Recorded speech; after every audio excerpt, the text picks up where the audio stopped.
Hello नमस्कार, आप सभी का बहुत बहुत स्वागत है उत्कर्ष यूट्यूब चैनल पर। आज का हमारा द 10 मिनट स्टडी शो में रहने वाला है टॉपिक। आज हम बात करेंगे राजस्थान की प्रमुख योजनाओं के बारे में। और जैसा आप सभी को पता है कि ये एकमात्र 10 मिनट की रिवीजन क्लास है। और साथ ही मैं आपको बता दूं कि इससे रिलेटेड आपको पीडीएफ जो है आरएस उत्कर्ष टेलीग्राम पर प्रोवाइड कर दी जाती है। और इसी के साथ ही आपको मिल सकते हैं या आपको मिलते हैं हमेशा उत्कर्ष ऐप में निःशुल्क या मैं कहूँ बिल्कुल एकदम फ्री क्वेश्चन, जहां पर जाके आप अटेम्प्ट कर सकते हैं। और कौन से क्वेश्चंस, तो ध्यान रखेंगे जो टॉपिक हम यहाँ पर 10 मिनट में पढ़ने वाले हैं उसी से रिलेटेड आपको क्वेश्चंस मिल जाएंगे। और आइए फटाफट से शुरुआत करते हैं। तो जैसे मैंने कहा, थोड़ी सी मेरी स्पीड तेज चलने वाली है ताकि ज़्यादा से ज़्यादा चीज़ें हम यहाँ पर 10 मिनट में कवर कर सकें। सबसे पहले हम बात करें पंडित दीनदयाल उपाध्याय गरीबी मुक्त गांव योजना, काफी चर्चा में रही थी रिसेंटली। तो बात करें 12 मार्च 2025 की, पहली बात तो कि रिसेंटली चर्चा में रहने का कारण क्या है।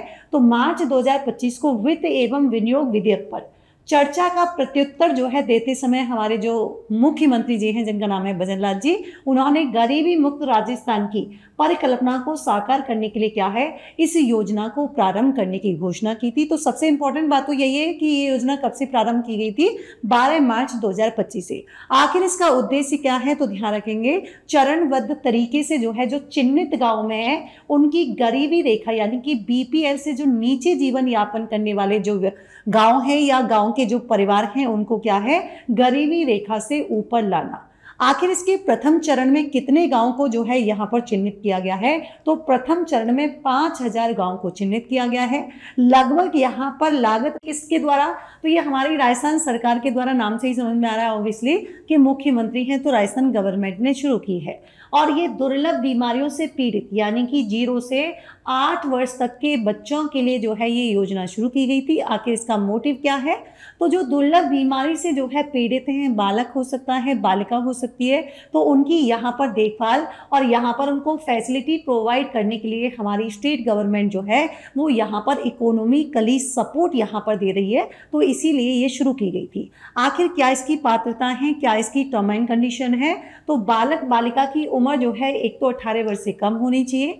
और सेकंड इंपॉर्टेंट, अब देखो मुख्यमंत्री से आप समझ गए होंगे कि कोई भी जो योजना होती है जब हमारी स्टेट गवर्नमेंट की है, तो यहाँ पर कोशिश की जाती है कि उसी जो है उसी स्टेट के जो क्या है लाभार्थी या मैं कहूँ वहीं के जो है पात्र होने चाहिए। तो आवेदक जो है राजस्थान का मूल निवासी होना चाहिए या 3 वर्ष से अधिक समय से जो है क्या है राज्य में अगर निवास कर रहा है उसमें, तो भी वो इस योजना का लाभ उठा सकता है।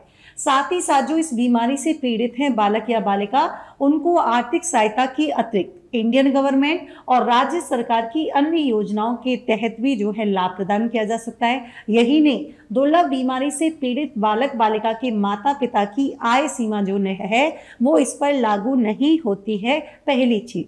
अब इसमें कौन कौन प्राधिकृत अधिकारी होगा, तो मैं बता दूं कि यहाँ पर केंद्र सरकार के द्वारा घोषित अखिल भारतीय आयुर्विज्ञान संस्थान, जिसे हम एम्स के नाम से जानते हैं, जोधपुर, और राज्य सरकार द्वारा घोषित जेके लॉन अस्पताल जो है जयपुर में पदस्थापित सक्षम अधिकारी जो है क्या है वो यहाँ पर होंगे, या मैं कहूँ वो यहाँ पर अधिकृत या प्राधिकृत जो है होने वाले हैं। आखिर आर्थिक सहायता और अनुदान को लेकर क्या क्या कंडीशन है, या मैं कहूँ क्या क्या यहाँ पर जो है टर्म्स दी गई हैं, तो ध्यान रखेंगे। इंपॉर्टेंट चीज तो यह है कि दुर्लभ बीमारी निधि का क्या है, गठन किया जाना प्रस्तावित है, एक तो इंपॉर्टेंट चीज। दूसरी, जो पीड़ित बालक बालिका है उसको 50 लाख रुपए तक का उपचार जो है वो फंड, निधि का मतलब फंड से जो है निःशुल्क उपलब्ध करवाया जाएगा। और यही नहीं, ये वित्तीय सीमा को क्राउड फंडिंग से जो है प्राप्त राशि की सीमा तक क्या कर सकते हैं, बढ़ा सकते हैं। और साथ ही साथ खास इंपॉर्टेंट बात कि बालक बालिका को 5000 रुपये प्रतिमाह जो है यहाँ पर बीमारी निधि से प्रदान की जाएगी। तो ये इस योजना के बारे में खास बात थी। लेकिन आप अगर बात करें कि प्रीलिम्स के लिए और क्या क्या एग्जाम में इंपॉर्टेंट फैक्ट हो सकते हैं, या हम बात करें पर्टिकुलर आरएस की या फिर कोई भी किसी भी प्रतियोगी परीक्षा के लिए, तो देखिए दुर्लभ बीमारियों के लिए जो राष्ट्रीय नीति आई थी वो आपकी 2021 में आई थी। किसने शुरुआत की, तो स्वास्थ्य एवं परिवार कल्याण मंत्रालय ने दुर्लभ रोगों के इलाज के लिए 2021 में जो है इसकी शुरुआत की थी। 63 दुर्लभ बीमारियों को सूचीबद्ध किया गया है, जैसे मैपल सिरप हो गया या फिर गोचर रोग हो गया, तो ये सारे जो है इसमें इंपॉर्टेंट है। अब प्रतिवर्ष फरवरी महीने का जो अंतिम दिन होता है उसी को हम रेयर डिजीज के रूप में जो है क्या करते हैं, यहाँ पर सेलिब्रेट करते हैं। एक आती है मुख्यमंत्री आयुष्मान जीवन रक्षा योजना। आपको बताना है कमेंट सेक्शन में ये योजना कब आपके शुरू हुई थी। अब खास बात क्या है इसमें, आप सभी ने देखा होगा कि आखिर इसका उद्देश्य क्या है। तो देखा होगा कि एक्सीडेंट की वजह से बहुत सारे लोग जो हैं वो क्या हैं यहाँ पर, मतलब एक तरीके से कह सकते हैं कि जो मृत्यु होती है तो यहाँ पर मृत्यु दर में जो है काफ़ी बढ़ोतरी हुई थी। तो एक तो मृत्यु दर में कमी लाने के लिए जो एक्सीडेंट से होती है स्पेशली, तो यहाँ पर जो भी व्यक्ति क्या है, अगर किसी एक्सीडेंट से होने वाले व्यक्ति को अगर हॉस्पिटल पहुँचाता है तो यहाँ पर उसको क्या मिलेगा, तो उसको यहाँ पर भले व्यक्ति के रूप में कुछ प्रोत्साहन राशि के रूप में जो है यहाँ पर दी जाती है। और फिलहाल ये राशि कितनी है, तो 10,000 रुपीज़ इसको दी जाएगी। आखिर इस योजना का क्रियान्वयन इम्प्लीमेंटेशन किसके द्वारा किया जाता है, तो ये चिकित्सा एवं स्वास्थ्य विभाग के द्वारा। और ये जो पूरा पैसा दिया जाएगा, ये पैसा कहाँ से खर्च होगा, या मैं कहूँ ये कहाँ से व्यय होगा, तो ये आपके सड़क सुरक्षा कोष से होता है। एक से अधिक भले व्यक्ति होने की स्थिति में सभी को जो है यहाँ पर क्या है, सर्टिफिकेट यानी कि प्रशस्ति पत्र और पुरस्कार राशि जो है वो समान रूप से डिवाइड कर दी जाती है। मान लीजिए 4 लोग हैं तो 10,000 रुपीज़ को जो है यहाँ पर 4 जो पर्सन होंगे उनमें डिवाइड करके कर दिया जाएगा सर्टिफिकेट। यहाँ पर मुख्यमंत्री विशेष योग्यजन सम्मान पेंशन योजना शुरुआत की गई थी 2013 में। डिपार्टमेंट की बात करेंगे तो सामाजिक न्याय और अधिकारिता विभाग हो जाएगा। जबकि उद्देश्य क्या है, तो विकलांग व्यक्ति जो है उनको क्या करना, यहाँ पर वित्तीय सहायता प्रदान करने के उद्देश्य से। अब देखिए यहाँ पर मान लीजिए दिव्यांग की बात करेंगे तो उम्र 75 वर्ष से कम है तो 1150 रुपये की राशि दी जाएगी। दिव्यांग 75 वर्ष से अधिक है तो 1250। कुष्ठ रोगी है, उम्र कोई सीमा नहीं है, 2500 रुपये उसे मिलेंगे। और अगर सिलिकोसिस रोग के रोगी हैं तो भी यहाँ पर कोई उम्र की सीमा नहीं है तो उसको 1500 रुपये जो है दिए जाएंगे, है ना। अब खास बात आती है कि लाभार्थी क्या होना चाहिए, राजस्थान राज्य का स्थायी निवासी होना चाहिए। और साथ ही साथ कि भाई लाभार्थी में कोई एक जो है वो विकलांगता होनी चाहिए, किसी एक पर्सन में 40% से अधिक विकलांगता इसमें, या फिर बौनापन 3 फीट 6 इंच से कम ऊंचाई, या फिर किसी नपुंसकता से पीड़ित है तो ऐसी स्थिति में आपको जो है इसका लाभ उठाया जाएगा। वार्षिक पारिवारिक आय जो है वो 60,000 रुपये से अधिक नहीं होनी चाहिए, ये इसकी टर्म एंड कंडीशन है। साथ ही प्रधानमंत्री आवास योजना ग्रामीण की बात करेंगे तो यहाँ पर जो बेघर है और जो जीर्ण शीर्ण मकान में निवास कर रहे हैं तो यहाँ पर उनको आर्थिक सहायता प्रदान कर दी जाती है। आवास निर्माण के लिए उनको 1,20,000 रुपये की जो है यहाँ पर फाइनेंशियली सपोर्ट उनको मिलता है। साथ ही लाभार्थियों के बैंक में डीबीटी का मतलब क्या है, डायरेक्ट बेनिफिट ट्रांसफर जो है इसके थ्रू आपकी ये इसका लाभ होता है। शौचालय निर्माण के लिए अलग से जो है आपको 12,000 की अतिरिक्त सहायता दी जाती है। और मनरेगा की बात करेंगे तो मनरेगा के अंतर्गत 90 श्रम दिवसों का जो है क्या है वो भी पारिश्रमिक यहाँ पर दे होता है। जबकि प्रधानमंत्री आवास योजना शहरी 2.0 की बात करेंगे तो ये आपके 14 नवंबर 2024 को और आवास और शहरी मामले के मंत्रालय, राष्ट्रीय आवास बैंक के साथ साझेदारी के साथ जो नई दिल्ली है उसमें प्रधानमंत्री आवास योजना शहरी 2.0 तथा इसकी ब्याज सब्सिडी योजना जो है इस पर केंद्रित हाल ही में एक राष्ट्रीय कार्यशाला का आयोजन जो है किया गया। अब बात आती है कि प्रधानमंत्री आवास योजना जो ग्रामीण है इसकी शुरुआत 1 अप्रैल 2016 को हुई थी। क्रियान्वयन इसका ग्रामीण विकास मंत्रालय के द्वारा। लक्ष्य क्या है, जो ग्रामीण क्षेत्र हैं उन सभी के लिए यहाँ पर गांव में आवास उपलब्ध करवाना। 3 चरणों की क्या है, लाभार्थियों के चयन में इसकी सत्यापन प्रक्रिया होगी। सामाजिक आर्थिक जाति जनगणना 2011 और ग्राम सभा अनुमोदन और जियो टैगिंग शामिल है, जिससे ये सुनिश्चित हो सकेगा कि ये जो सहायता है वो सबसे योग्य व्यक्तियों तक ही पहुंचे। मतलब कोई एक्स्ट्रा ऐसा नहीं हो कि जिसको नहीं मिलना चाहिए थे उसको भी ये जो है इसका लाभ मिल गया। अब देखो इसके लाभार्थियों को जो है मिलेगा। अब वित्तीय सहायता 1.20 लाख रुपए और पूर्वोत्तर राज्यों में ध्यान रखेंगे ये आपकी कितनी है, 1.30 लाख रुपए होने वाली है। शौचालय के लिए मैंने कहा कि अतिरिक्त यहाँ पर जो है पेमेंट आपको मिलेगा कितने, 12,000 रुपये।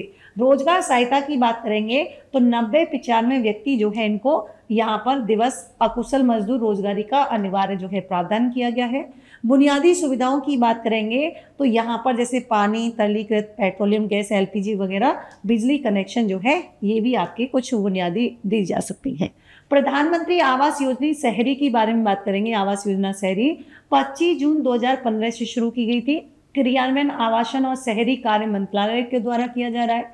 भाई शहरी आवास की कमी को दूर करना जो है क्या है, मेनली इसका उद्देश्य होने वाला है। और महिला सशक्तिकरण को बढ़ावा देने के लिए ये मिशन जो है वो महिला सदस्य के नाम पर या संयुक्त नाम पर मकान का स्वामित्व जो है प्रदान करने की बात की गई है। बर्तन बैंक योजना की बात करेंगे तो देखिए ये बर्तन बैंक जो है आप सभी को पता है कि अभी हाल ही में कहाँ पर, तो कोटा, कहाँ पर, कोटा के कौन सी जगह खोला गया है बर्तन बैंक, तो ये कोटा के खैराबाद नामक स्थान पर बर्तन बैंक की स्थापना की गई है। पहली बात तो आखिर इसका उद्देश्य क्या है, ताकि लोग जो है कम से कम क्या करें, प्लास्टिक जो है उसका कम यूज करें। इसी के लिए इसके प्रथम चरण में कितने 1000 ग्राम पंचायतों को 1-1 लाख रुपए के स्टील के बर्तन उपलब्ध करवाए जाएंगे। अब मेन उद्देश्य मैंने बताया प्लास्टिक के उपयोग को कम करना है और किफायती जो है उस पर बर्तन जो है उपलब्ध करवाना। राज्य सरकार की जो 2025-26 का जो बजट आया था उसके तहत ग्रामीण क्षेत्रों में प्लास्टिक को ध्यान में रखते हुए जो है यहाँ पर मैंने बताया कि प्रत्येक ग्राम पंचायत गांव स्तर पर बैंक के रूप में जो है रखा जाएगा और बर्तन वगैरह आपको वहां से मिल जाएंगे।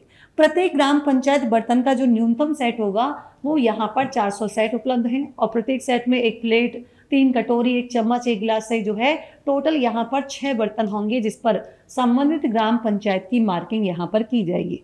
बैंक के संचालन के लिए आवश्यक श्रमिक मानवीय सेवाएं राजीविका, ध्यान रखेंगे, राजीविका के स्वयं सहायता समूह द्वारा उपलब्ध करवाई जाएगी। और राजीविका की स्थापना हुई थी 2010 में जो है स्थापना हुई थी। और इसके बाद नियमित संचालन का जो पर्यवेक्षण है, मतलब इसको सुपरवाइज करने की बात की जाएगी तो ग्राम पंचायत द्वारा ही किया जाएगा, जिसकी समीक्षा समय समय पर स्वच्छ भारत मिशन ग्रामीण, राजीविका और जिला ब्लॉक स्तर के अधिकारियों के द्वारा की जाएगी। ये मैंने अभी बता दिया कि मार्च 2025 को राजस्थान के शिक्षा एवं पंचायती राज मंत्री जो मदन दिलावर जी हैं उन्होंने कोटा के रामगंज मंडी की जो खैराबाद पंचायत समिति है वहां पर प्रदेश का पहला स्टील बर्तन बैंक जो है ओपन किया है। आगे आती है उष्ण संरक्षण योजना की बात। पहली बात तो किसके द्वारा, पशुपालन विभाग के द्वारा अभी हाल ही में यहाँ पर राशि जो है पशुपालकों की 10,000 से बढ़ाकर जो है कितनी कर दी गई है, 20,000 रुपए जो है यहाँ पर की गई है, 10,000 से बढ़ाकर 20,000। पहली इंपॉर्टेंट चीज। दूसरी खास बात क्या है कि यहाँ पर ध्यान रखेंगे, अगर आपसे पूछे कि इस योजना की पात्र व्यक्ति कौन होंगे तो वही राजस्थान का मूल निवासी होना चाहिए। आधार कार्ड जो है धारक ऊंट पालक जिसकी क्या है ऊंटनी से पैदा हुई संतति, नर या मादा जिसे हम टोडिया बोलते हैं, ये आपकी और इसकी आयु कितनी होनी चाहिए, 0 से 2 माह तक होनी चाहिए। अगर हम पशु गणना 2019 की बात करेंगे तो राज्य की कुल 568.1 लाख पशुधन और 146.23 लाख कुक्कुट पक्षियों की संख्या जो है यहाँ पर दर्ज की गई है। और कुल पशुधन का लगभग 10.60% जो है हिस्सा रखता है राजस्थान की बात करें। देश का 7.24 जो है क्या है तो यहाँ पर गौवंश हो जाएगा। 12.47 मतलब 12.47 भैंस, 14.0% बकरियां, 10.64 भेड़, 84.43 ऊंट, ये आपको ध्यान रखना है। Very very important. राष्ट्रीय उत्पादन में दूध उत्पादन 14.44 पूछा गया है हाल ही में क्वेश्चन। 47.98% आपके ऊन उत्पादन का जो है योगदान यहाँ पर होगा। अगर हम यहाँ पर बात करेंगे किसके, कृषक उपहार योजना की, पहली बात तो कृषि विपणन विभाग के द्वारा, ठीक है। पहली बात राजस्थान किसान पोर्टल पर राज्य स्तरीय ऑनलाइन लॉटरी निकाली गई जिसकी वजह से ये चर्चा में रहा है। तो प्रथम पुरस्कार ये मिला है गोलू को, कृषि उपज मंडी कोटा, है ना। अब बेचारा ये गोलू कहाँ का है, कोटा का है, इसको 2,50,000 रुपए की राशि दी गई। सेकंड पुरस्कार ओम प्रकाश, कृषि उपज मंडी हनुमानगढ़ को मिला 1,50,000। तृतीय पुरस्कार राम भरोसे, इसको तो राम भरोसे मिल गया, तो कृषि उपज मंडी कोटा 1 लाख रुपए जो है यहाँ पर दिए गए। इन योजना के माध्यम से जो किसान है उसको इनाम पोर्टल और ई पेमेंट के माध्यम से कृषि उत्पादों को बिक्री करने और भुगतान प्राप्त करने के लिए प्रोत्साहित किया जाएगा। लॉटरी का आयोजन जो है वो हमारे शासन सचिव जो कृषि और उद्यानिकी की अध्यक्षता में पंत कृषि विभाग भवन जयपुर में हुआ। कई बार पूछ लिया जाता है तो ध्यान रखेंगे थोड़ा सा। और प्रथम पुरस्कार ये आपके आई है 2,50,000 रुपए जिसको मिला है। और देखिए मंडी स्तर पर प्रत्येक 6 महीने में गेट पास की विक्रय पर्चियों, ई पेमेंट की विक्रय पर्चियों के आधार पर वही आपके प्रथम पुरस्कार 25,000, सेकंड पुरस्कार 15,000, तृतीय पुरस्कार आपके 10,000। साथ ही खंड स्तर पर प्रत्येक 6 महीने में प्रथम पुरस्कार 50,000, सेकंड 30,000, तृतीय आपके 20,000। साथ ही राज्य स्तर पर वर्ष में एक बार प्रथम 2.5 लाख, द्वितीय 1.5 लाख और तृतीय आपके 1 लाख। ई नाम काफी इंपॉर्टेंट है। 2016 में ई नाम पोर्टल की जो है शुरुआत यहाँ पर की गई थी। अब यहाँ पर मुख्य एजेंसी कौन सी है? Small farmers agri business consortium जो है भारत सरकार के कृषि और किसान कल्याण मंत्रालय के तहत जो है यहाँ पर की गई है। दूसरी खास बात, ई नाम जो है वो क्या है? एक पैन इंडिया ई व्यापार प्लेटफॉर्म है, ये आपको ध्यान रखना है। और भाई जो किसान है वो अपने नज़दीकी बाजार से अपने जो प्रोडक्ट है उसकी क्या कर सकते हैं? ऑनलाइन बिक्री कर सकते हैं और व्यापारी कहीं से भी इसके उत्पाद के लिए जो है मूल्य चुका सकते हैं। तो ये जानकारी थी हमारी कौन सी, तो ध्यान रखेंगे। ये हमने बात कर ली है यहाँ पर राजस्थान की कुछ प्रमुख योजनाओं के बारे में। ऐसे ही कुछ प्रमुख योजना या फिर नेक्स्ट जो इम्पोर्टेंट टॉपिक होगा आपके एग्जाम के पॉइंट ऑफ व्यू से, तो मिलते हैं नेक्स्ट क्लास में। तब तक के लिए आप लोगों का ध्यान रखें। Thank you so much. और बहुत सारे बच्चों का कंसर्न कि मैम ऐसे तो हम भी पढ़ लेंगे वो लगा के, तो यहाँ पर कोशिश ये की जाती है कि अच्छा जो है आपके पास क्या है कंटेंट आपको 10 मिनट के माध्यम से प्रोवाइड किया जा सके। और क्योंकि 10 मिनट में आपके जो है अगर हाथ से लिखेंगे तो वो पॉसिबल नहीं हो पाता है, फिर भी किसी को लगता है तो सुबह 8 बजे करंट अफेयर्स की क्लास होती है, वहाँ पर आप डिटेल में पढ़ सकते हैं। और पॉलिटी की क्लास शाम को कल मेरी 4 बजे है, वहाँ पर आप डिटेल में पढ़ सकते हैं।